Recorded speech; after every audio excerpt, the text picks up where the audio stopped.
आज के इस लेक्चर में हम लोग एस.सी. वर्मा का ग्रेविटेशन चैप्टर का क्वेश्चन नंबर 25 से सॉल्व करेंगे। एस.सी. वर्मा ग्रेविटेशन चैप्टर का 25 करे body is weight by spring balance to be 1 kilogram. एक स्प्रिंग बैलेंस के द्वारा किसी बडी का वेट 1 किलोग्राम मेजर किया गया है एट नॉर्थ पोल पर। नॉर्थ पोल पर 1 किलोग्राम मेजर किया गया। How much will it weight at the equator. कह रहा बताइए कि इक्वेटर पर उसका वेट कितना होगा। How much will it weight at the equator. देखिए साफ साफ लिखा हुआ है कि body is weight by spring balance to be 1 kilogram. 1 kilogram देखने में लग रहा है कि मास है, आप उसको वेट की तरह समझिए।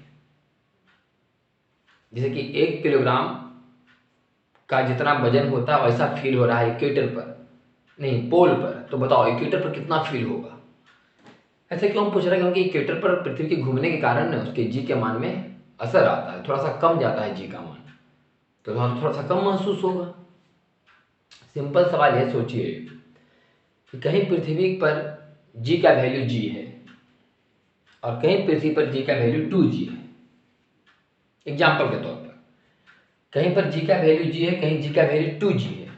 तो जहां पर जी का वैल्यू जी है वहां किसी वस्तु का वेट अगर 1 kg है, तो जहां पर 2g है वहां उस वस्तु का वेट कैसा फील होगा? 2 kg के बराबर।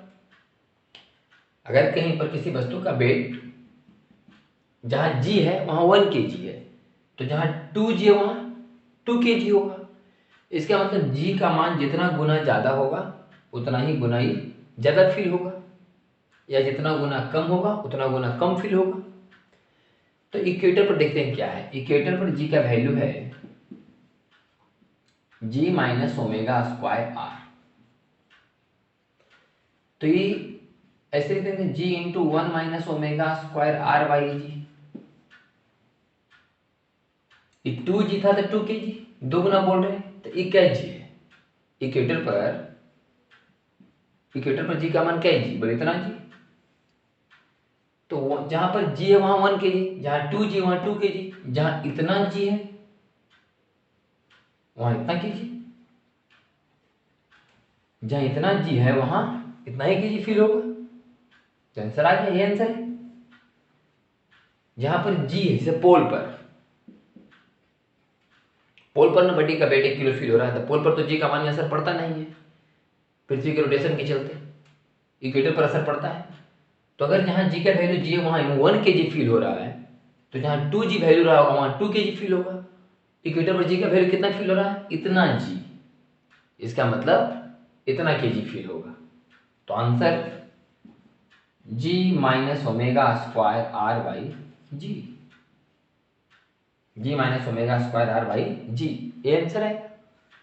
जी का मान आप ले लेना 980 centimetre per second square, minus omega square r का मान सेंटीमीटर पर सेकेंड स्क्वायर में 3.3 के आसपास आया था। यम करीब में क्वेश्चन में हम लोग सॉल्व किए थे।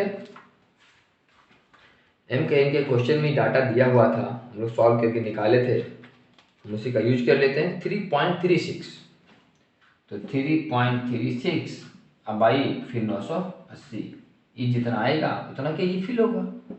यही आंसर है हम लोग का। ये क्वेश्चन नंबर आपका 25। नेक्स्ट आता है 26 में।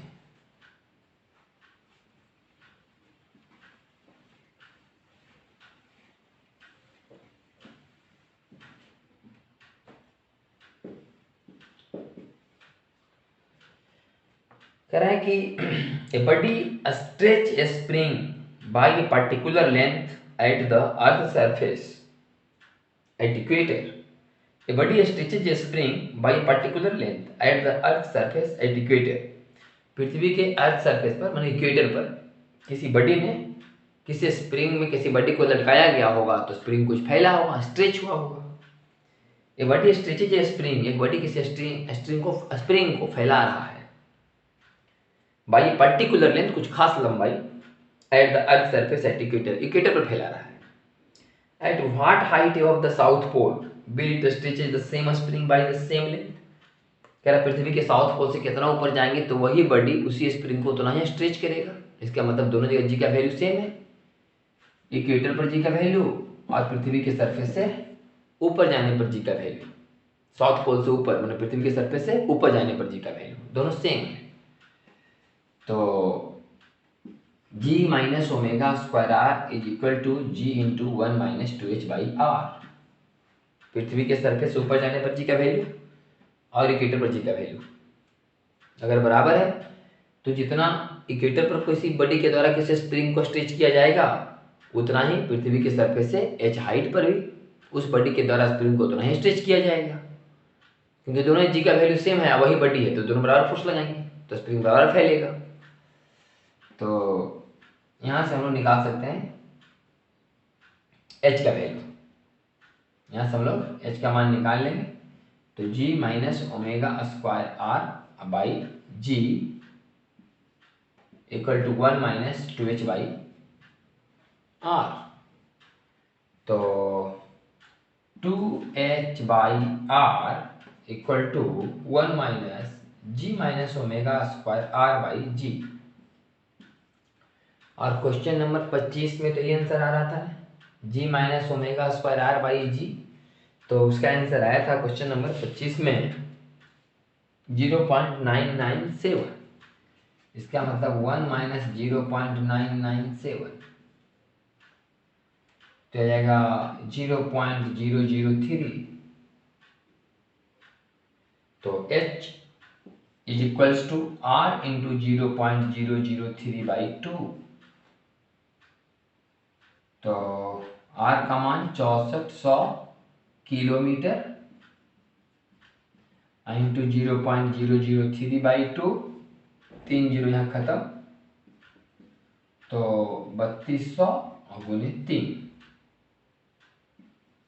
0 0 और 9, यह आ जाएगा हम लोग का 9600 किलोमीटर। 10 किलोमीटर अप्रॉक्स तो 9600 किलोमीटर के आसपास आ रहा है, लिखा हुआ लगभग 10 किलोमीटर। तो हम लोग का आंसर आ गया कि पृथ्वी के सरफेस से कितना ऊपर, पोल से कितना ऊपर जाएंगे तो जितना कि इक्वेटर पर किसी बॉडी ने किसी स्प्रिंग को खींचा उतना ही वहाँ भी खींचाना चाहिए, मतलब पृथ्वी के सरफेस से कितना ऊपर जाने पर मतलब जी का वैल्यू इक्वेटर वाले जी के वैल्यू के बराबर होगा। और ऐसे हम लोग तो एच का हाइट एच तब लेते हैं जब एच का मान बहुत छोटा हो, तब जी इंटू 1 माइनस 2h बटे आर। आप चाहे तो यहाँ पर फॉर्मूला लगा सकते हैं जी बटे 1 प्लस एच बाई आर का होल स्क्वायर। तो G minus omega square R बराबर ही लगा सकते हैं, क्योंकि ई वाला हम खास केस में लगाते हैं जब एच का मान बहुत छोटा हो। तो हो सकता है कि आंसर थोड़ा और नज़दीक आ जाए, जैसे कि जी माइनस ओमेगा स्क्वायर आर बराबर जी बटा इतना हो जाएगा। तो G minus omega square are बटा जी करेंगे, मतलब 0.997 तो यह आएगा 0.997 बराबर 1 प्लस एच बाई आर का होल स्क्वायर। 0.997 बराबर 1 by h plus H by are का होल स्क्वायर। तो इस ढंग से आप देखिएगा एक बार एच का मान निकाल करके, हो सकता है ज़्यादा एक्यूरेट आंसर ही दे, क्योंकि ये तो कंडीशन होता है G into 1 minus 2h by R तब लगाया जाता है जब एच का मान बहुत छोटा हो। ऐसे जनरल फार्मूला ई है पृथ्वी के सरफेस से ऊपर जाने पर जी का मान जो घटता है, मेन फार्मूला है G by 1 plus H by are का होल स्क्वायर। तो हो सकता है कि यहाँ से आप कैलकुलेशन करें तो एच का मान हो सकता है और अप्रॉक्स आए, 10 किलोमीटर के अप्रॉक्स ज़्यादा है। तो ये क्वेश्चन नंबर आपका 26।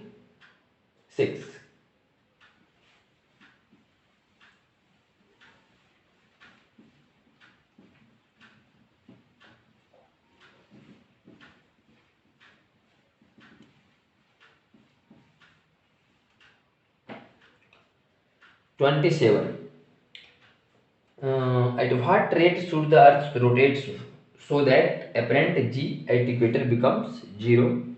What will be the length of the day in this situation? ये तो हम लोग थ्योरी में क्लियर कर चुके हैं कि इक्वेटर पर g का मान 0 होना चाहिए, अपरेंट g का मान माने g minus omega square r का मान जीरो होना चाहिए। इसके लिए ओमेगा स्क्वायर आर बराबर जी और ओमेगा बराबर जी बाई आर का रूट। इतना तेजी से पृथ्वी को घूमना चाहिए तब इक्वेटर पर जो एपरेंट है जी इक्वेटर पर उसका वैल्यू जीरो हो जाएगा। इक्वेटर पर जी का मान जीरो होने के लिए पृथ्वी का रोटेशन इतना होना चाहिए। और ये जो पृथ्वी का रोटेशन है पृथ्वी के एक्चुअल रोटेशन से, मतलब जी बाई आर का रूट 2 पाई बाई टी से लगभग 17 बार कटेगा। हम लोग थ्योरी में ही बात क्लियर कर चुके हैं कि पृथ्वी का रोटेशन जो है अभी के रोटेशन से ओरिजिनल रोटेशन से 17 गुना ज़्यादा कर दिया जाएगा तो इक्वेटर पर जी का मान जीरो हो जाएगा। मतलब एक दिन होने में कितना लगेगा, एक डे। तो अभी तो 24 घंटा में एक डे हो रहा है कंप्लीट, मैंने दिन रात मिला करके 24 घंटा में। तो 24 घंटा में 17 बार, तो 24/17 तो लगभग 1.4 घंटा, 1.4 घंटा। तो ये लिखा होगा 1.41, 1.41 लिखा होगा तो हो जाएगा 1.41। और इसका आंसर आप निकाल लीजिए कितना आता है, जी बाई आर का रूट ओवर। तो क्वेश्चन नंबर हो गया 27 का आंसर था। अब आते हैं क्वेश्चन नंबर 28 में।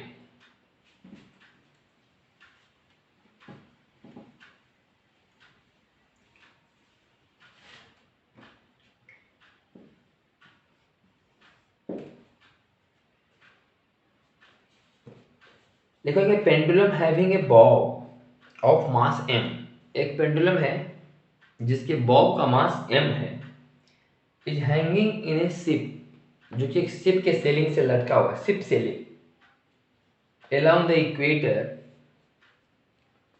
From east to west. A pendulum having a bob of mass m is hanging in a ship sailing along the equator from east to west। ये अर्थ है और ये अर्थ अपने एक्सिस पर घूमती है, ओमेगा से घूमती है और अर्थ का रेडियस r है। इसी को बोलते हैं इक्वेटर। तो इक्वेटर पर एक शिप है यहाँ,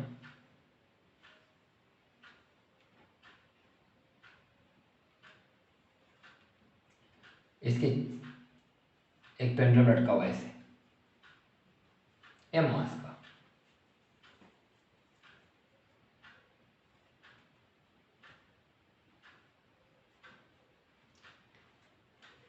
A pendulum having a bob of mass m is hanging in a ship, एक शिप में लटका हुआ, sailing around the equator from east to west, और ये इस तरह से चल रहा है नाव, जो कि पृथ्वी घूमती है इधर से, पृथ्वी का रोटेशन इधर से है, ऐसे पृथ्वी घूम रही है इधर से, पृथ्वी घूम रही है ऐसे और नाव इधर से चल रहा है ईस्ट टू वेस्ट। नाव चल रहा है ईस्ट टू वेस्ट, जो कि पृथ्वी घूमती है west to east. When the ship is stationary, अभी जब शिप स्टेशनरी है, घूम रहा है ईस्ट से वेस्ट, ऐसे शिप चल रहा है ईस्ट से वेस्ट, लेकिन जब वो स्टेशनरी है उस समय का बात हो रहा है, चल नहीं रहा। चलेगा तो कहाँ चलेगा, ईस्ट से वेस्ट चलेगा शिप, तो ईस्ट से वेस्ट। लेकिन अभी कह रहा है जब स्टेशनरी है शिप तब। With respect to the water, the tension in the string is T0। अभी शिप रुका हुआ, अगर शिप रुका हुआ भी है फिर भी हम कह सकते हैं कि शिप मूव कर रहा है पृथ्वी के साथ साथ। अगर एक आदमी को पृथ्वी के एक्सिस पर बैठा दें,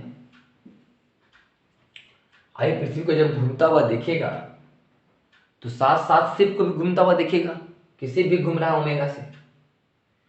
जब शिप घूमेगा ओमेगा से तो बॉब भी घूमेगा ओमेगा से। इसका मतलब इस पर बाहर की तरफ फोर्स लगेगा m ओमेगा स्क्वायर r, जबकि इधर एक काम करता होगा mg और टेंशन T0, तो T0 plus m omega square r बराबर mg। सवाल है कि find the speed of the ship due to rotation of the earth about its axis इस एक्सिस के अबाउट शिप का क्या रोटेशन है? शिप का रोटेशन ओमेगा, क्योंकि शिप जो है इक्वेटर पर है और इक्वेटर पर त्रिज्या कितनी है? आर। तो शिप एक सर्कुलर मोशन कर रहा है एक्सिस के अबाउट, एक्सिस के अबाउट पृथ्वी रोटेशनल मोशन कर रही है, लेकिन शिप तो एक पार्टिकल की तरह है, शिप कर रहा है सर्कुलर मोशन। कितना ओमेगा से? जितना से पृथ्वी घूम रही, पृथ्वी पर ही तो शिप है। जब पृथ्वी पर शिप है और शिप अभी रेस्ट में है, पृथ्वी के रिस्पेक्ट में, पानी के रिस्पेक्ट में, पृथ्वी घूम रही, पृथ्वी पर पानी है तो पानी घूमेगा, पानी पर शिप है तो शिप भी रोटेट करेगा। अभी शिप स्थिर है फिर भी पृथ्वी के साथ साथ घूम रही होगी ओमेगा से, एक सर्कुलर मोशन कर रही है, तो इसका स्पीड क्या है? ओमेगा। बी में find the difference between T nought and earth attraction on the bob. T nought and earth attraction, T nought और अर्थ का अट्रैक्शन एम जी के बीच में अंतर कितना है? M omega square r. बाकी जो ज्यादा हो, ऐसे तो एम जी ही ज्यादा होगा, टेंशन तो ज्यादा होगा नहीं, एम जी माइनस टी नॉट बराबर एम ओमेगा स्क्वायर आर। तो वही find the difference between T nought and earth attraction on the bob. T nought और अर्थ का अट्रैक्शन जितना है बॉब पर, उसमें अंतर बताओ, तो ये m omega square r. T nought ज़्यादा थोड़े हो जाएगा, एम जी ज़्यादा होगा, एम जी में घटेगा टी नॉट बराबर एम ओमेगा स्क्वायर आर। दूसरा का आंसर। अब तीसरा सवाल लेना कि the ship sails at speed भी। अब शिप चलना शुरू किया भी चाल से, चल रहा था किधर? ईस्ट से वेस्ट। अब समझने वाली बात यहाँ है, पृथ्वी चल रही इधर ओमेगा आर से, पृथ्वी चल रही इधर ओमेगा आर से। अगर शिप नहीं भी चलता तो हम बोलते कि शिप भी चल रहा है ओमेगा आर से, लेकिन शिप चल रहा है उधर से इधर भी से, तब अब इसको लगेगा एक्सिस के अबाउट कि शिप चल रहा है ओमेगा आर माइनस भी। पृथ्वी चल रही है ओमेगा आर से। मान लिया एक ट्रेन जा रहा है 10 के स्पीड से, एक ट्रेन जा रहा है 10 के स्पीड से, और ट्रेन पर जो बच्चा है ट्रेन के अंदर, ट्रेन जा रहा है 10 के स्पीड से, ट्रेन जा रहा है 10 के स्पीड से, और ट्रेन पर एक बच्चा है जो कि ट्रेन के अपोजिट दौड़ रहा है, ट्रेने पर लेकिन उल्टा दौड़ रहा है 7 के स्पीड से। ट्रेन जा रहा है 10 के स्पीड से, एक बच्चा उस पर दौड़ रहा है 7 के स्पीड से, लेकिन उधर से आ रहा है ट्रेने पर, तो हमको लगा कि बच्चा जा रहा है 3 के स्पीड से। वही बात, पृथ्वी घूम रही है ओमेगा आर से, लेकिन शिप उधर से आ रहा है भी से, तो हमको लगे शिप जा रहा है ओमेगा आर माइनस भी से, ओमेगा आर माइनस भी से। तो बॉब भी जा रहा होगा ओमेगा आर माइनस भी से। इसका मतलब अब जो है बाहर की तरफ जो फोर्स लगेगा m we square by r, इस पर बाहर की तरफ जो फोर्स लगेगा m we square by r, अभी का मान होगा ओमेगा आर माइनस भी। उस समय का बात है जब शिप ओमेगा से धरा भी वेलोसिटी से धरा रहा है, पृथ्वी घूम रही है ओमेगा आर से, पृथ्वी घूम रही है ओमेगा आर से, शिप उधर से आ रहा है भी से। इसका मतलब शिप का जो वेलोसिटी कितना है उधर ओमेगा आर माइनस भी। ट्रेन का कहानी समझिए, ट्रेन जा रहा है 10 के स्पीड से, एक बच्चा उसी पर दौड़ रहा है 7 के स्पीड से, लेकिन अपोजिट। तो हमको लगा कि बच्चा 3 के स्पीड से जा रहा है। प्लेटफार्म पर खड़ा होकर हम क्या देखेंगे कि बच्चा 3 के स्पीड से जा रहा है ट्रेन की तरफ, जबकि ट्रेन 10 के स्पीड से जा रहा है, लेकिन चूंकि बच्चा 7 से उधर दौड़ते आ रहा है उल्टा डायरेक्शन में। तो पृथ्वी चल रही है ओमेगा आर से, अगर ई शिप रुका हुआ था तो बोलते कि ओमेगा आर से शिप भी चल रहा है, लेकिन शिप आ रहा है उधर से भी से, तो उधर नेट कितना जाएगा ओमेगा आर माइनस भी से, तो m we square by r. अब जो कहानी बनेगा कि m g is equals to T nought plus m omega r minus v का होल स्क्वायर बाई आर। हमें निकालना क्या है यहाँ?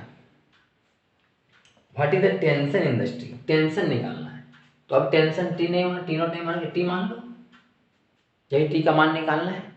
अब उस समय का बात हो रहा है, वो जो फिगर था उस समय का था जब शिप नहीं रोटेट कर रहा था, सिर्फ रुका हुआ था, सिर्फ पृथ्वी घूम रही थी। अब पृथ्वी भी घूम रही और शिप भी उधर से घूम रहा है, तब का कहानी है। तो टी निकालना है, तो टी बराबर हो जाएगा एम जी minus M omega square R square plus भी स्क्वायर माइनस 2 ओमेगा आर भी बाई आर। तो टी बराबर एम जी minus M omega square R M जी minus M omega square R और माइनस एम भी square by R plus 2m omega भी, R से R cancel. तो M जी minus M omega square R बराबर T not.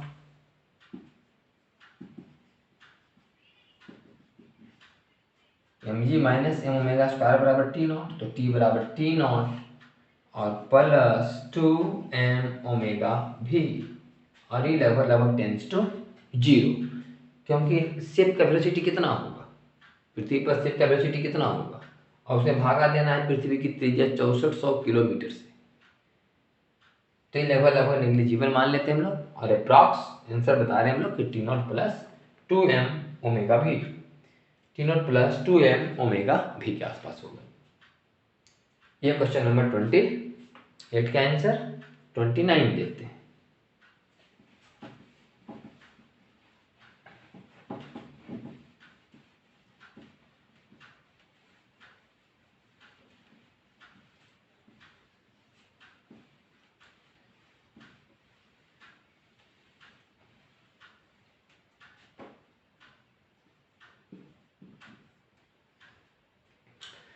The time taken by Mars to revolve round the sun, सन है यहाँ, time taken to Mars मंगल ग्रह सन सूर्य के चारों परिक्रमा कर रहा है 1.88 साल में। टाइम पीरियड ऑफ मंगल ग्रह 1.88 year. Find the ratio of average distance between Mars and sun. Distance between Mars and sun, distance between Mars and सन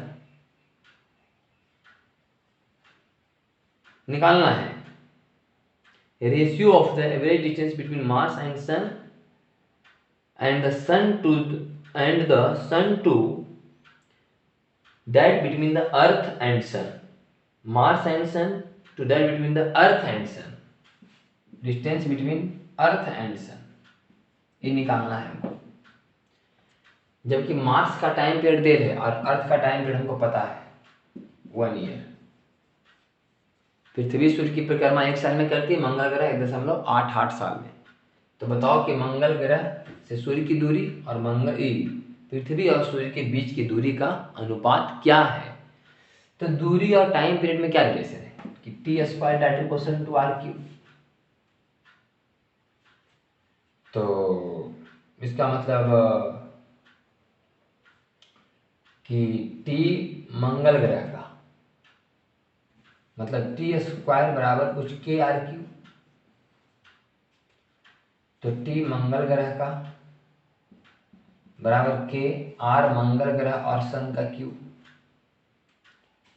और टी अर्थ का बराबर के आर अर्थ और सन का होल क्यूब।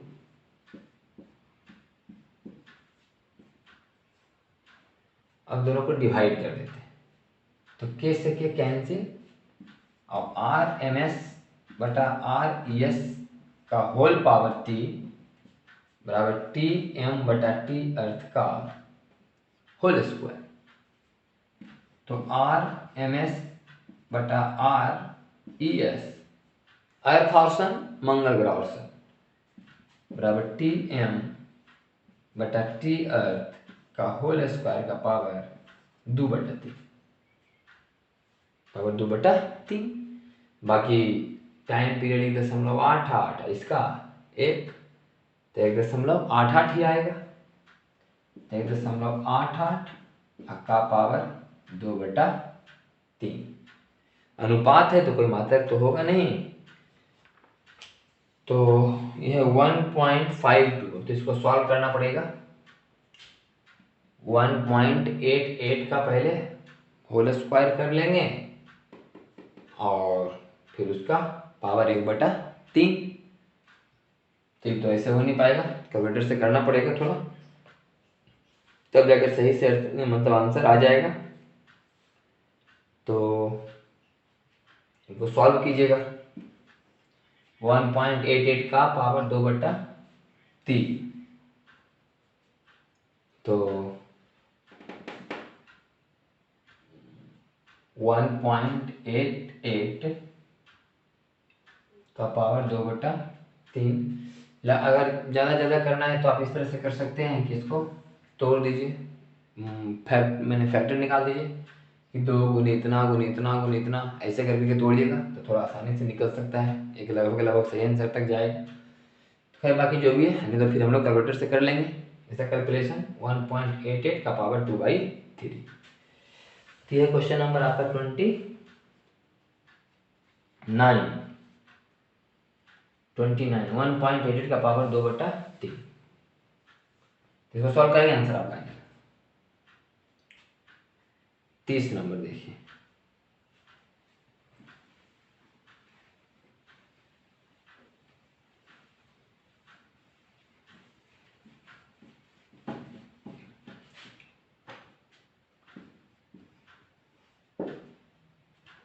करा the moon takes about 27.3 day to revolve around the अर्थ।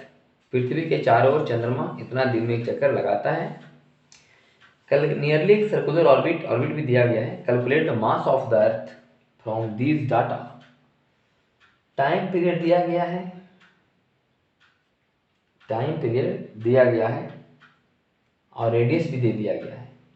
मान लीजिए अर्थ है और यहाँ चंद्रमा चक्कर लगा रही है, और अर्थ से चंद्रमा के बीच की दूरी 3.84 × 10⁵ किलोमीटर को बदल दिए मीटर में।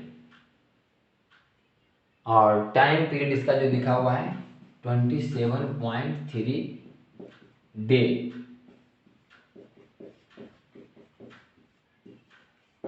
टाइम पीरियड आई है आर। होना क्या है,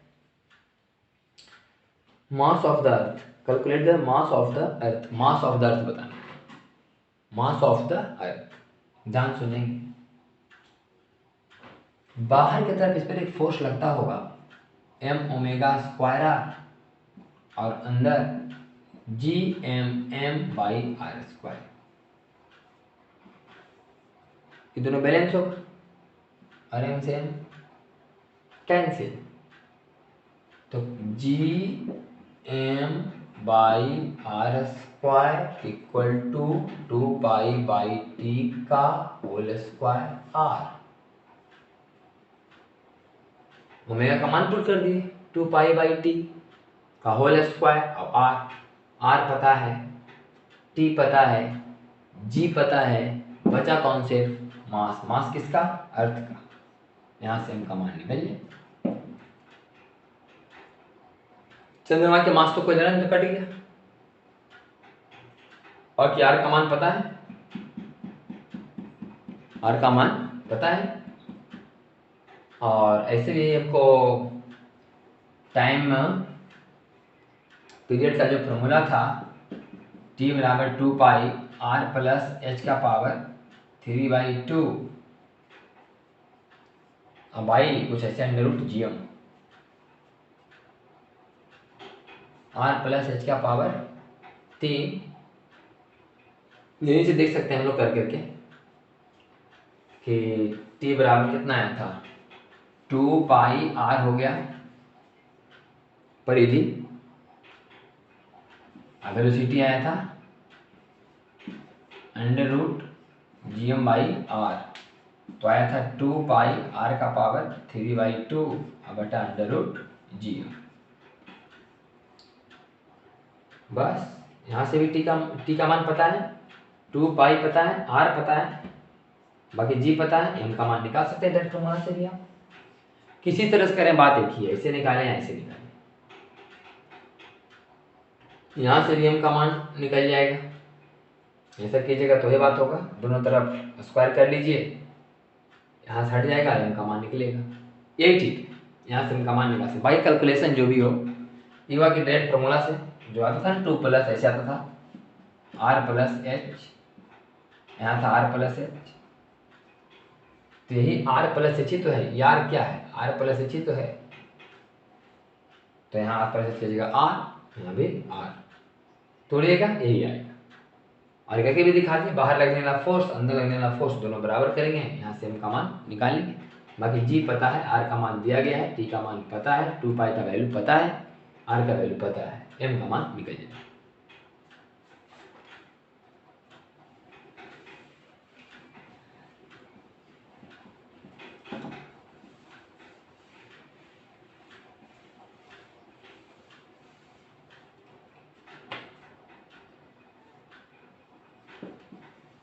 इकतीस कह रहा था Mars satellite moving in orbit of radius इतना किलोमीटर टेक इतना सेकेंड।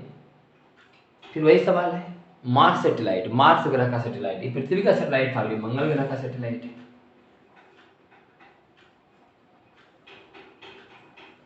मंगल ग्रह का satellite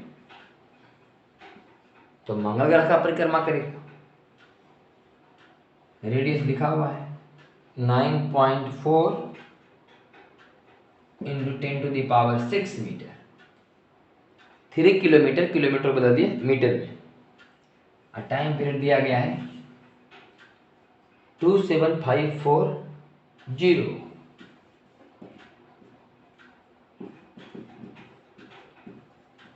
second to complete one revolution. Calculate the mass of Mars, इसका मास निकालना। फिर वही बात, जी एम एम, इस सैटेलाइट का मास एम, इसका mass capital M, by r square बराबर एम ओमेगा स्क्वायर आर।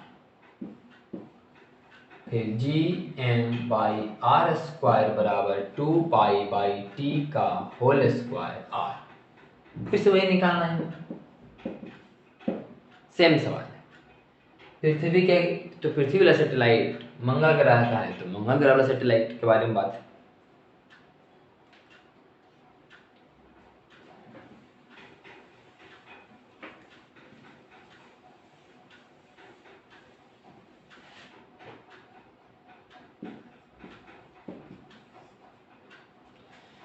करे satellite of mass 1000 kilogram is suppose to orbit the earth at a height 2000 kilometre above the earth surface.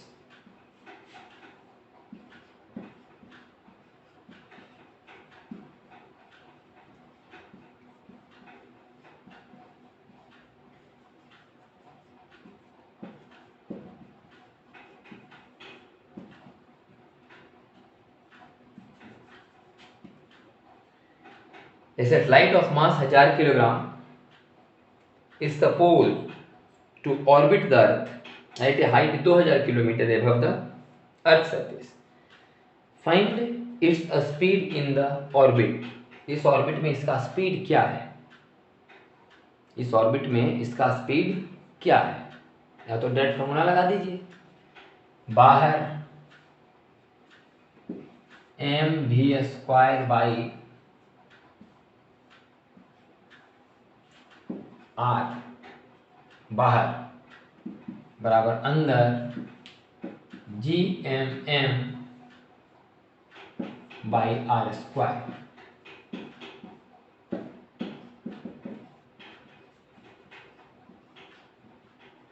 Ji M by are का root, earth का mass पता है 6 × 10⁻24 kg दिया गया है। It's kinetic energy, क्या निकालना है? Kinetic energy. तो काइनेटिक एनर्जी बराबर half M we square, half M we square, half M G M by R बराबर G M M by 2r। M पता है, एम पता है, आर पता है, सम्मान पुट करना है, आंसर आ जाए। तीसरा में लिखा हुआ है कि the potential energy of the earth and satellite, potential energy minus G m1 m2 बटा आर। फॉर्मूला पोटेंशियल एनर्जी का माइनस जी m1 m2 बटे are, minus G m1 m2 बटे आर, मान पुट करना है। और टाइम पीरियड, इसका time period t बराबर 2 पाई आर का पावर 3/2 बटा √g। फॉर्मूला लिख दिया डायरेक्ट।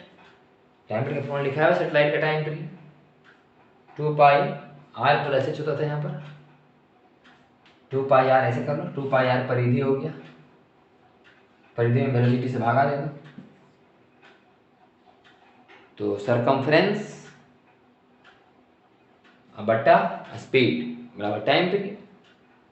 तो आर चला जाएगा ऊपर, आर का पावर 3/2 √g। बाकी सही मान को पुट करना है, किलोमीटर को मीटर में, किलोमीटर को मीटर में रखना है। बाकी आंसर आ जाएगा पहला, दूसरा, तीसरा,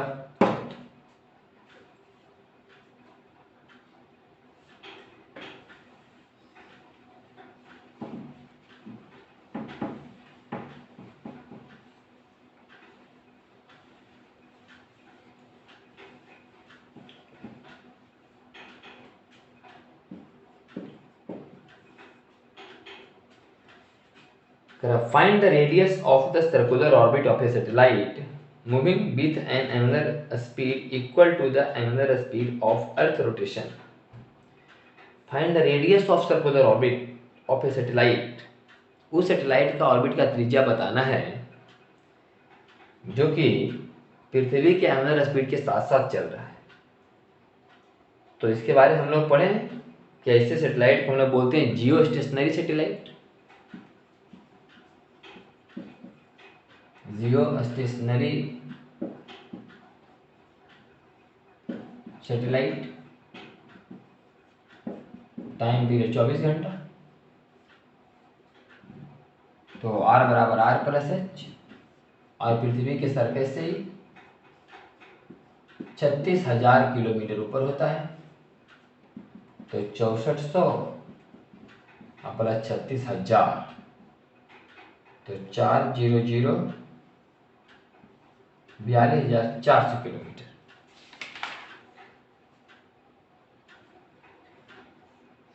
चौसठ सौ किलोमीटर और 36,000 किलोमीटर, 42,400 किलोमीटर।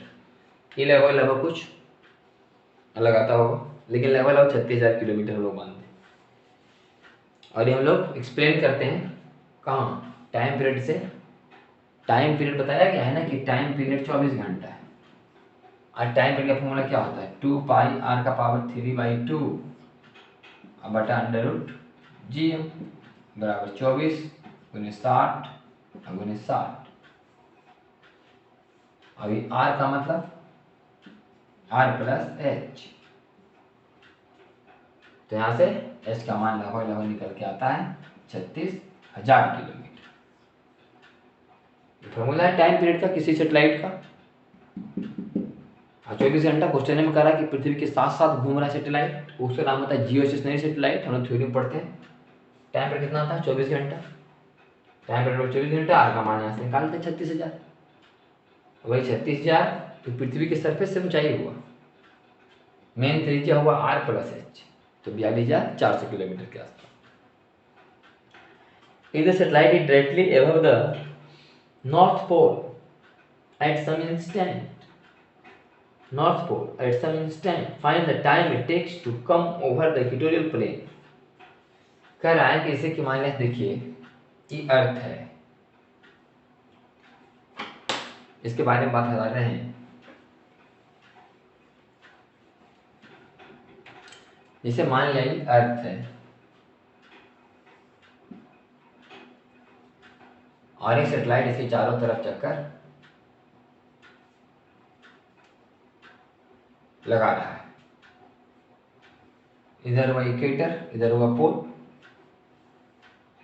तो अभी यहाँ पर है, तो यहाँ से आने में कितना समय लगेगा। North pole at some instant, find the time it takes to come over the equatorial plane. Equatorial plane में आने में कितना समय लेगा, नॉर्थ पोल पर है तो T/4 लगेगा। पूरा टाइम पीरियड 24 घंटा। जो जियो स्टेशनरी सैटेलाइट होता है एक समान चाल से घूमते रहते हैं ना, 24 घंटा में चक्कर लगा लेता है, एक चाल से घूम रहा है। तो यहाँ से आने में कितना लगेगा? 6 घंटा। 6 चौका 24। ये हो गया आपका आंसर 33 का।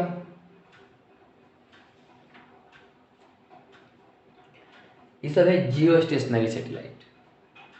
जियो स्टेशनरी सैटेलाइट जो होते हैं, एक होता है पोलर सैटेलाइट।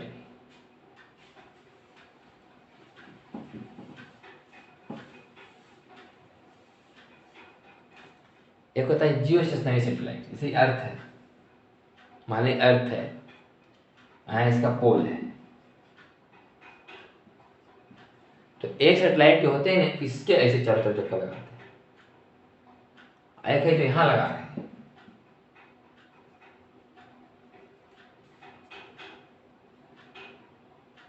तो ये जो ऐसे चक्कर लगा रहे हैं, ये है जियो स्टेशनरी सैटेलाइट। ये काफी दूर होते हैं।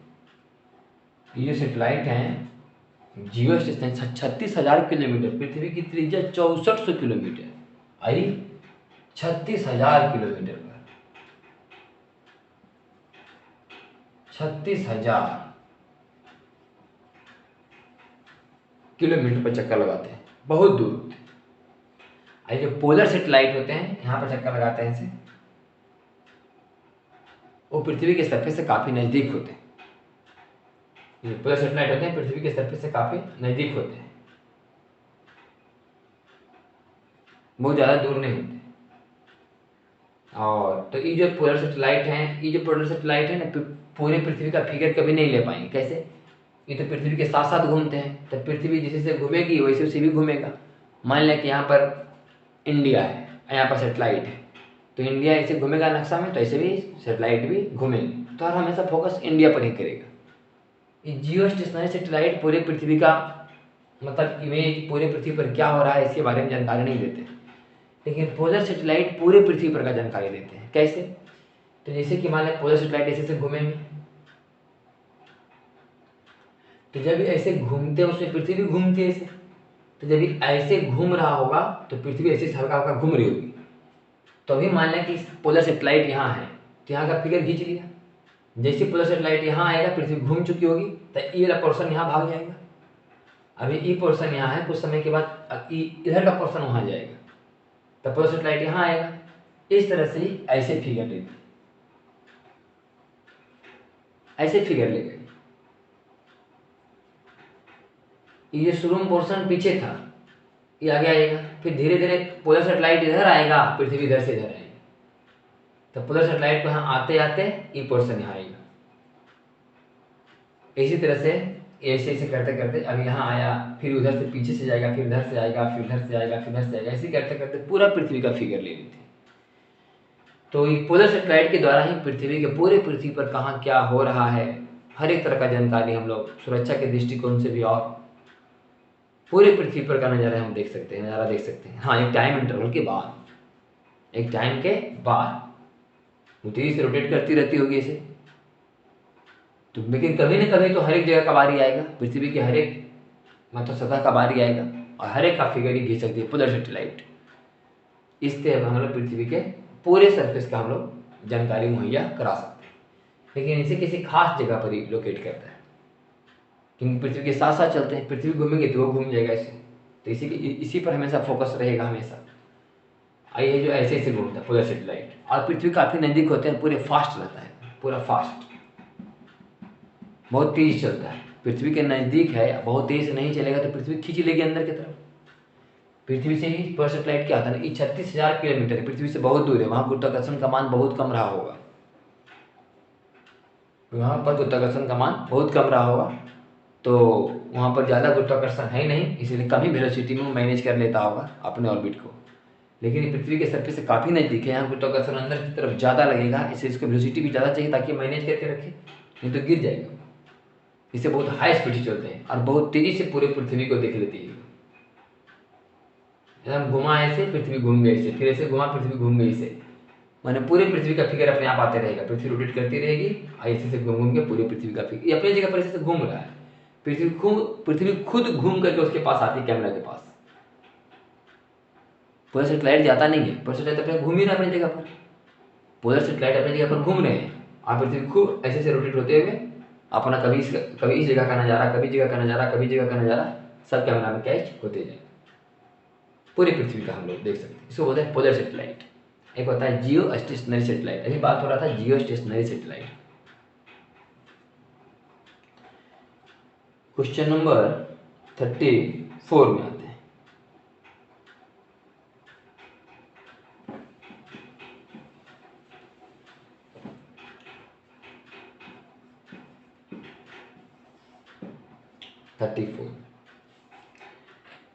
What is the true weight of an object in a geostationary satellite?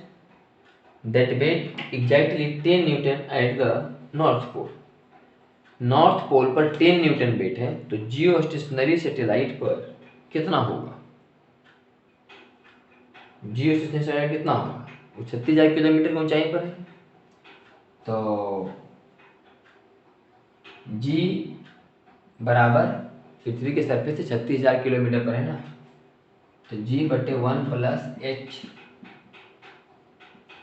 By are का होल स्क्वायर। तो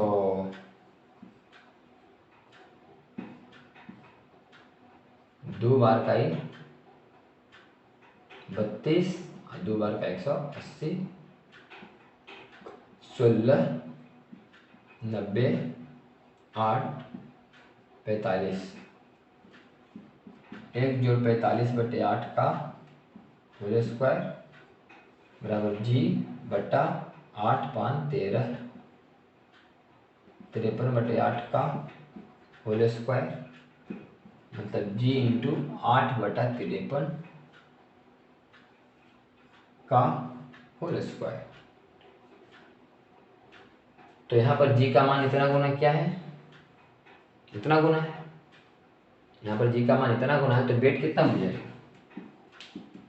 10 गुना 8 बटा 53 का होल स्क्वायर। तो आपका ये आ जाएगा 0.23 न्यूटन आ रहा है। करना पड़ेगा 10 गुने 80 64 बटे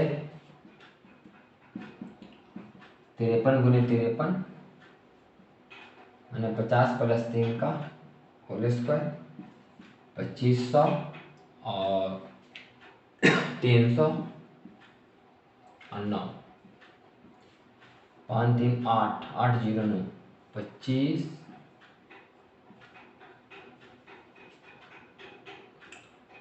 तो 2809 है, इसको 2810 एक अंदाज से, तो 64 भागे 281, ये मान लो 32, आई मान लो 140, आई 16, आई 70, ये 8 और ये 35, तो 35 भागे 8 करेंगे तो 0.0, 35 दूना 70, 10.0, 35 दिया तो नहीं, लेकिन 35 दूना फिर से हो सकता है 30.022 कुछ अगर आया होगा, 0.23 हो सकता है यहाँ पर कुछ ज़्यादा आया होगा, या फिर जहाँ तक हम लोग मार्जिन करके गुना किए एकदम एक्यूरेट तो गुना करने गए, तो हम लोग आ रहा है 0.22 न्यूटन, आंसर में 0.23 न्यूटन। थोड़ा सा अगर अच्छे ढंग से सॉल्व करेंगे ना एक्यूरेट, तो आ जाए 0.23 Newton.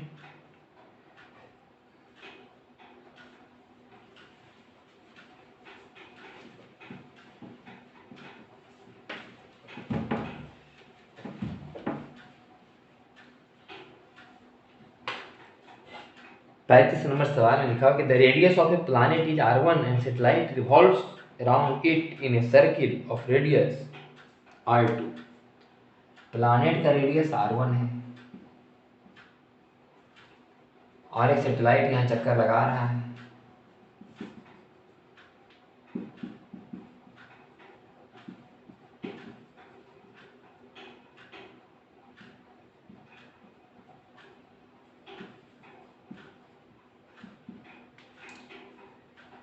The radius of the planet is r1 and satellite revolves around in a circle of radius r2. The time period of revolution is T. Time period of revolution is T. Find the acceleration due to the gravitation of the planet at its surface. इसके सतह पर जी का मान बताना है। Time period T, T बराबर 2 पाई R2 का power 3/2 बटा √g। तो टी स्क्वायर बराबर 4 पाई स्क्वायर R2 का पावर 3 बटा जी। तो gm बराबर 4 पाई स्क्वायर R2 का पावर 3 बटा टी स्क्वायर। स्मॉल g बराबर gm बटे आर स्क्वायर। इसका मतलब 4 पाई स्क्वायर R2 का power 3 T square R1 square. 4 pi square R2 का power 3 T square R1 square. हो गया आंसर। 36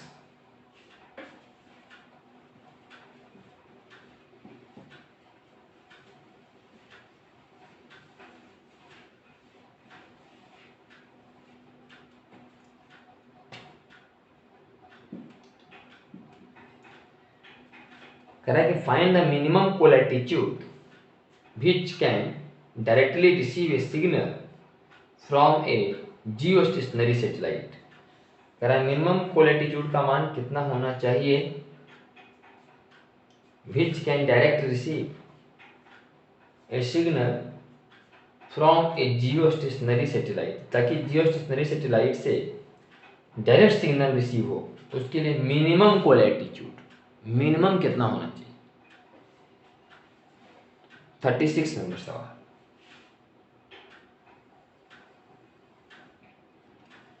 इसे मानने की अर्थ है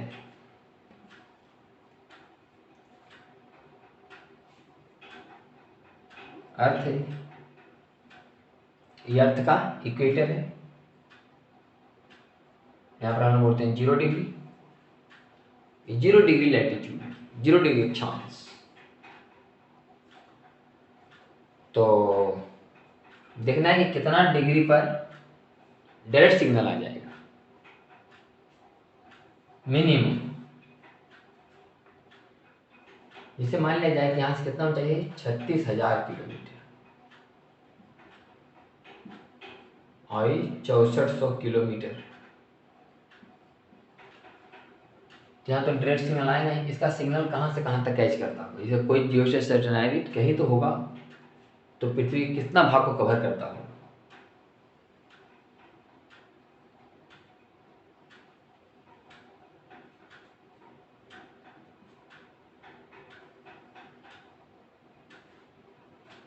पृथ्वी कितना भाग को हमेशा कवर करके रखता होगा।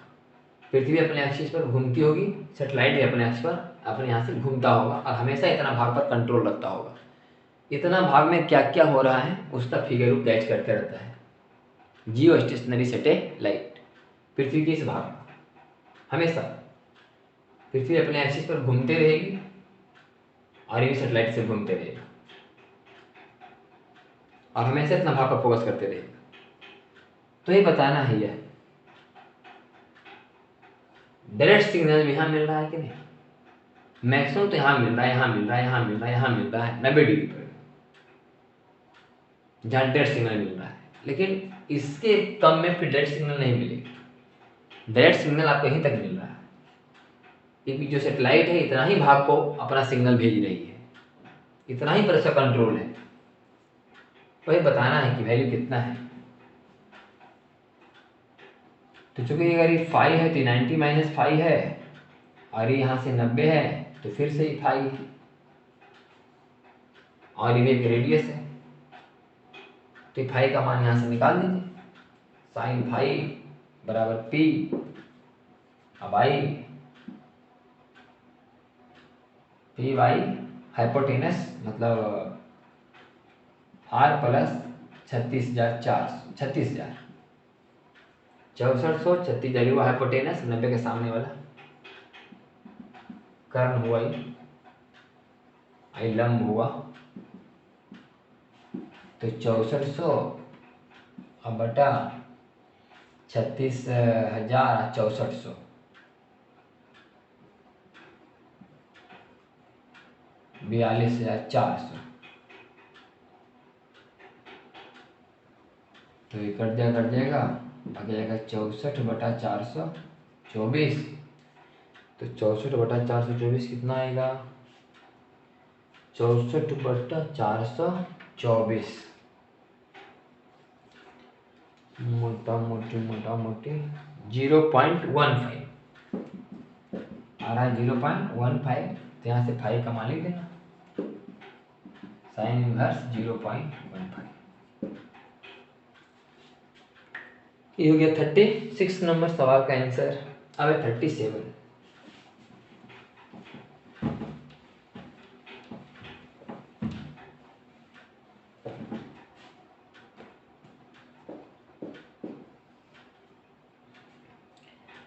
A particle is fired vertically apart from Earth's surface.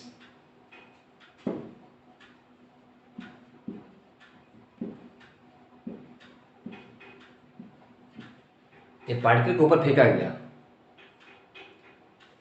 And it goes up to a maximum height 6400 kilometre. ये गया 6400 किलोमीटर तक, और यहाँ कैपेसिटी का मान क्या हो गया? 0। फाइंड द इनिशियल स्पीड, बताओ कितना स्पीड से फेंका गया था।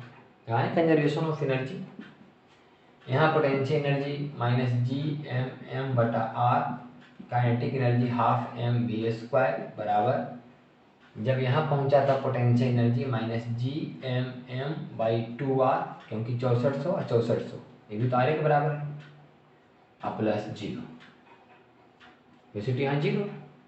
यहाँ से हम लोग भी का मान निकाल लेंगे, mm तो सब में कैंसिल है, और 2 से गुना कर देंगे, -2Gm/r प्लस v² बराबर -Gm/r। तो v² बराबर 2Gm/r -Gm/r। तो v बराबर Gm/r का रूट, Gm/r का रूट। तो जो आंसर आएगा अपना, इसी को कैलकुलेट करना है। जी का मान रखना, एम का मान रखना, आर का मान रखना, पृथ्वी का त्रिज्या, पृथ्वी का मास पता है, जी का मान पता है, यहाँ से आंसर आ जाएगा √Gm/r। ये question number 37, √Gm/r। Conservation of energy लगाएं। इसका वेलोसिटी निकालने में यूज करते थे कि कितना वेलोसिटी से फेंका जाए ताकि रेंज के बाहर चला जाए, मतलब ये भी 0 हो जाए, इन्फिनाइट पर चल जाए। यहाँ इन्फिनाइट पर होता था तो √2Gm/r आता था।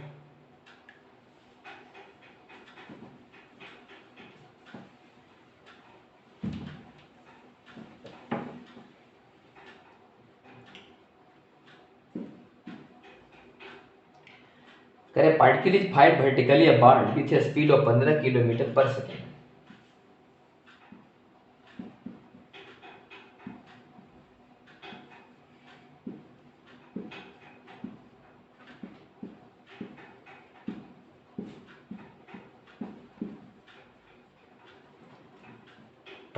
किलोमीटर पर सेकेंड से फेंका गया, तो with what speed will it move in interstellar space. जब पृथ्वी का प्लान में कितना, पृथ्वी पर 11.2 किलोमीटर पर सेकेंड, आई 15 किलोमीटर पर सेकेंड से फेंका गया, तो पृथ्वी की छत के बाहर चला जाएगा, और जाएगा ही नहीं, वेलोसिटी बचा हुआ भी रह जाएगा। वही पूछ रहा है कितना वेलोसिटी उसके पास बचा हुआ रह जाएगा। फिर कंजर्वेशन ऑफ एनर्जी लगाते हैं। यहाँ पोटेंशियल एनर्जी -Gmm/r और काइनेटिक एनर्जी ½mv²। जब ये इन्फिनाइट पर चला जाएगा तो पोटेंशियल एनर्जी 0 और काइनेटिक एनर्जी ½mv²। यहाँ से v का मान निकालना।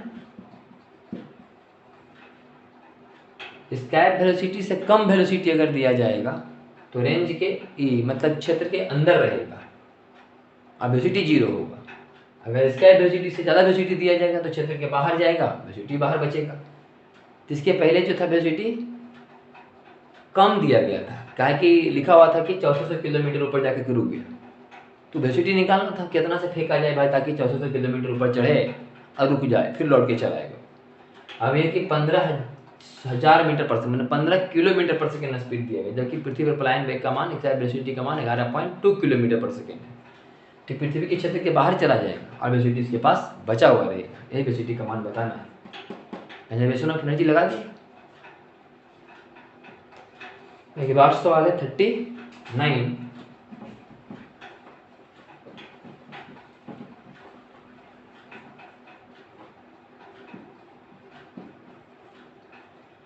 कि मास ऑफ इतना kilogram equal to the mass of earth is to be compressed in a sphere in such a way that the escape velocity from its surface is इतना metre per second, what should be the radius of the sphere. एक mass है इतना kilogram का equal to mass of the earth to be compressed, mass दिया गया है इसका, radius पूछा जा रहा है, इसका रेडियस पूछा जा रहा है, मास दिया गया है और इसका वेलोसिटी का मान भी दिया गया है 3 × 10⁸। इसका वेलोसिटी इतना है, मतलब कि रेंज के बाहर भी जाएगा, वेलोसिटी बचेगा 0। Law conservation of energy -gmm/r plus ½ m 3 × 10⁸ का होल स्क्वायर बराबर 0। ना पोटेंशियल एनर्जी बचेगा ना काइनेटिक एनर्जी, तो ये कैंसिल, तो gm/r बराबर 3 × 10⁸ का होल स्क्वायर बाई 2। ऐसे भी इसका वेलोसिटी का फॉर्मूला √2gm/r आप लगा सकते थे। तो यहाँ से क्या निकल जाएगा r बराबर क्या आ जाएगा 2gm/9 × 10⁻16। तो g का मान 6.67 - 11 मास 6 × 10⁻24 बटा 9 × 10⁻16। तो 16 और 11, 16 10 26 1 27 -3, तो 3 दूनी 6 और 3 तिया 9 और 3 2 दूनी 4, 2 दूनी 4 और 4, 2 दूनी 4, 4 दूनी 8, 8 8 8.88 × 10⁻³ मीटर। तो आंसर आ रहा है लगभग 9 mm।